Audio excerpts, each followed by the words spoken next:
পশ্চিমবঙ্গ এমন একটি রাজ্য যেখানে রামনবমীর মিছিল বার করার জন্য হাইকোর্টের পারমিশন লাগে।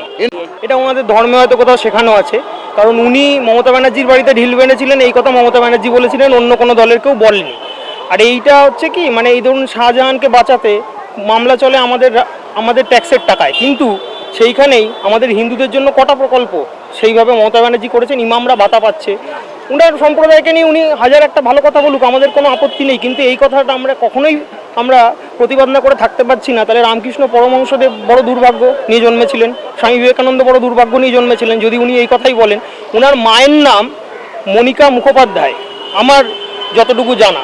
তাহলে উনি এই যে বলছেন যে সৌভাগ্য নিয়ে জন্মায়নি, উনি যেই মাতৃগর্ভে জন্মেছেন, তাহলে সেই মহিলাও তো তাহলে দুর্ভাগ্য নিয়ে জন্মেছেন, সৌভাগ্য নিয়ে জন্মাননি, কারণ উনি তো জন্ম থেকে ইসলাম ধর্মে ছিলেন না, ওনার নাম মনিকা মুখোপাধ্যায় ছিল।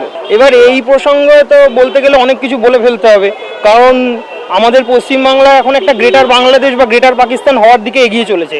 কেন বলুন তো? কারণ এই পশ্চিমবাংলায় আমরা দেখতে পাচ্ছি যে হাওড়া জেলায় যেই মেয়েরা কন্যাশ্রী পায়, সেই মেয়েরাই সরস্বতী পুজো করার জন্য স্কুলে মার খায়। আমাদের হিন্দু মা বোনেদের মান ইজ্জত যায় গ্যাংরেপ হতে হয় শেখ শাহজাহানের মতো মানুষের হাতে।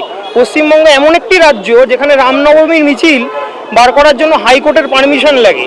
তাহলে আমাদের এটা ভাবতে হবে যে মমতা ব্যানার্জি পদবিতে ব্যানার্জি আছে বলে উনি কি আদৌ হিন্দুদের পক্ষে?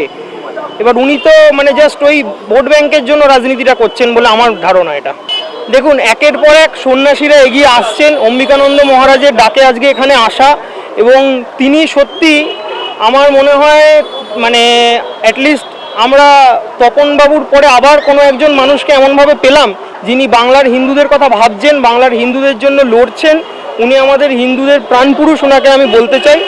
আর একটা ব্যাপার কি, যদি কেউ এটা বলে যে আমি ধর্ম মানি না, আমি একটা ছোট্ট একটা কথা বলি আপনাকে, কার ধর্ম কি, ধর্মটা আমাদের প্রথম পরিচয়। ভারতবর্ষের নাগরিকত্ব আমার যখন 18 বছর বয়স হয়েছে আমি পেয়েছি, তার আগে থেকে আমার ধর্ম আমার সাথে। তাহলে আগে ধর্মকে বাঁচাতে হবে, তবেই আমি বাঁচব।